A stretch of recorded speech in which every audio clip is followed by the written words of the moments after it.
ஒரு அழகான கிராமத்துல குப்பன்னு ஒரு சோம்பேறி இருந்தானா. அவன் சோம்பேறினாலும் சோம்பேறி, எப்படி ஒரு சோம்பேறின்னு வாங்க அவன் வீட்டுக்கே போய் பார்க்கலாம். எப்ப காலையில எந்திரிச்சு இந்த புள்ளைய வச்சுக்கிட்டு நான் சோறு காய்ச்சி முடிக்கிறதுக்குள்ள லவல்லவான்னு எவ்வளவு பொழுது ஆகி போகுது. எங்க இந்த மனுஷன் இன்னுமா எந்திரிக்கல?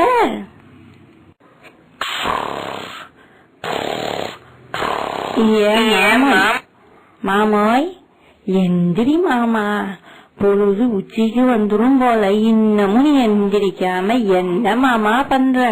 சீக்கிரம் எந்திரிங்க. வாழ்ற வீட்டுல இப்படியா தூங்குறது? அப்ப எங்க தாண்டி போய் தூங்குறது?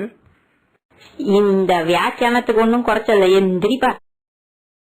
காலையில எந்திரிச்சு மாடு கண்ணை ஓட்டிக்கிட்டு வயலுக்கு போய் மேய்ச்சலுக்கு விட்டுட்டு வய வேலை பார்த்துட்டு தாராளமா நீ எல்லாம் வரலாம். நீ என்னமாமா எப்ப பார்த்தாலும் தூங்கிக்கிட்டே இருக்க? இதெல்லாம் பாத்துக்கத்தான் நீ இருக்கீல புள்ள. நீ இருக்கப்ப எனக்கு என்ன கவலை? அது சரி, நல்லா வந்து நம்ம ஆட்டிக்கிட்டேனாக்கும் வாங்கிட்ட. சரி மாமா, நான் சோறெல்லாம் ஆக்கி வச்சிட்டேன். நீ முதல்ல எந்திரிச்சு பல்லு விளக்கிட்டு குளிச்சு புட்டு சாப்பிட வந்து உக்காரு. யா புள்ள, இந்த மாடு கண்ணு ஆடு எல்லாமே வந்துட்டு பல்லு விளக்கிட்டு குளிச்சுட்டு தான் சோறு சாப்பிடுவாக்கும்.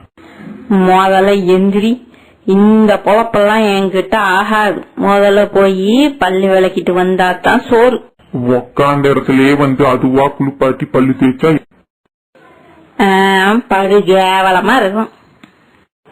எப்பாடா இந்த மனுஷனை குளிக்க அனுப்புறதுக்குள்ள நான் படுற அவஸ்தை இருக்கே. நீயும் அங்க அப்பா நாட்டமே இருக்காத, நீயாச்சும் நல்ல பிள்ளையா இரு. சரி, நான் ஆக்கி வச்சிட்டேன். நீ சாப்பிட்டுட்டு வீட்டை பாத்துக்க. நான் காட்டுக்கு போயிட்டு மாடுகனெல்லாம் மேய்ச்சு அழைச்சுக்கிட்டு வரேன். புள்ளைய விட்டுட்டு போவப்பா. நீய கூட்டிக்கிட்டு போ.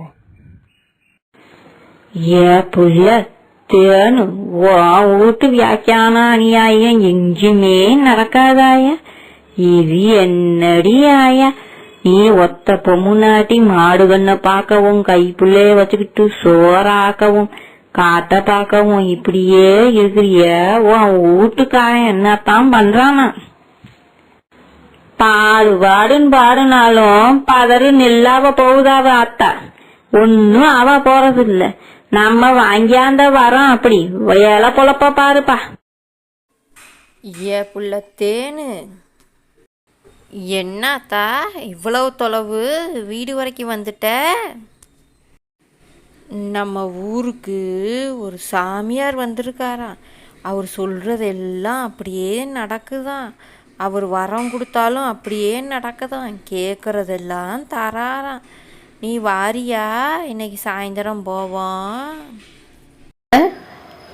குப்பை வீட்டுல இருந்து கேட்டுட்டு இருக்காப்ல. சரியாத்தா போவோம். காலையில வந்து சமையல்லாம் முடிச்சாச்சு. ராத்திரிக்கும் சமைச்சு வச்சுட்டு பிள்ளைய தூங்க வச்சுட்டு கிளம்பி போவான். சாயந்தரம் தானே என் பையன் தூங்கி. புள்ள தேனு, இது என்ன மேல இருக்க வானம் கீழே இறங்கி வருது போல?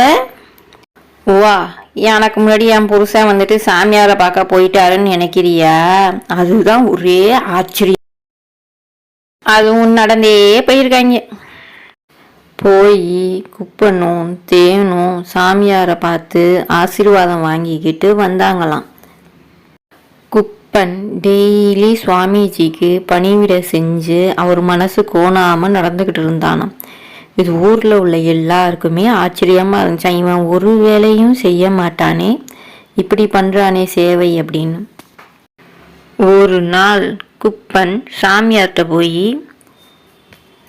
சாமி, எனக்கு ஒரு பூதம் வேணும் சாமி. அதெல்லாம் வேணாம் குப்பா, உழைச்சு முன்னேறி போ. பூதம்லாம் நீ சொல்றதெல்லாம் கேக்குற மாதிரி உருவாக்கி கொடுத்தா நாளைக்கு பிரச்சனையில. தினமும் இப்படி போய் சாமியார ராப்பகலா நச்சரிச்சானா. ஒரு நாள் இவன் இம்சை தாங்காம அந்த சாமியார் என்ன பண்ணாராம்? குப்பை இந்த நீ கேட்ட பூதம் நீ போனோடனே உன் வீட்டுக்கு வந்துடும், உன் ஆசையெல்லாம் நிறைவேற்றிக்க. ஆனா ஒரு நிபந்தனை, நீ அதுக்கு வேலை வச்சுக்கிட்டே இருக்கணும். வேலை தரலன்னு வச்சுக்க ஒன்னு அடிச்சு கொன்னுடும். வேலை வாங்குறது ஈஸி, வேலை செய்யறது தான் கஷ்டம். ரொம்ப நன்றி சுவாமி. பூதம் வந்துருச்சு. எஜமானே ஆணையிடுங்கள் எஜமானே, நான் உங்களுக்கு என்ன செய்யணும்? நான் காண்றது நினைவா? சூப்பரு. எனக்கு ஒரு பங்களா வேணும், உன்னால முடியுமா? அவ்வளோதானே, இதோ. அது சொன்ன மாதிரியே ஒரு பெரிய வீடு வந்துச்சான். எனக்கு ஒரு கார் வேணும், உன்னால முடியுமா? அவ்வளோதானே, இதோ. எனக்கு நிறைய தங்கம் வைரம் எல்லாம் வேணும், உன்னால முடியுமா? இதோ.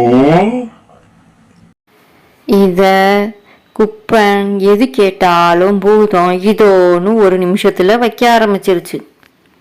இப்ப பிரச்சனை என்ன அப்படின்னா, அவனுக்கு என்ன வேலை வைக்கிறதுனே தெரியல. பூதம் கோபம் ஆச்சு அப்படின்னா இவனையே அடிச்சு இவன் உயிருக்கே ஆபத்தாகி கொன்னு போட்டுரும். பிரச்சனை ஆரம்பிச்சிருச்சு. உடனே குப்பை என்ன பண்ணா, சாமிஜிட்ட போய், சுவாமி சுவாமி சாமி சாமி, எனக்கு பூதமே வேணாம் சாமி, நான் உழைச்சே பொழைச்சுக்கிறேன். இது சொல்றது எல்லாமே என்னால ஒன்றும் பண்ண முடியாது போல. இதுக்கு வேலை வைக்கலன்னா என் உயிருக்கே ஆபத்தாயிரும். மன்னிச்சுக்கோங்க சாமி, இது எப்படியாச்சும் திரும்ப எடுத்துக்கோங்க, ஆளை விடுங்கப்பா. பூதம் கொடுத்ததெல்லாம் காணா போயிடும், பரவாயில்லையா? அதுவும் போகட்டும், இந்த பூதமும் போய் தொலைட்டு, நான் உழைச்சே பொழைச்சுக்கிறேன். பூதம் போயிடுச்சான். என்னை பொறுத்த வரைக்கும் நம்ம கிட்ட என்ன இருக்குதோ அதை வச்சுக்கிட்டு சந்தோஷமா அமைச்சுக்கணும் வாழ்க்கையை. மேலே அதை வச்சு எப்படி உழைச்சி முன்னேறி போகணும்னு நினைக்கணுமே தவிர அடுத்தவங்களை கஷ்டப்படுத்தி வாழக்கூடாது.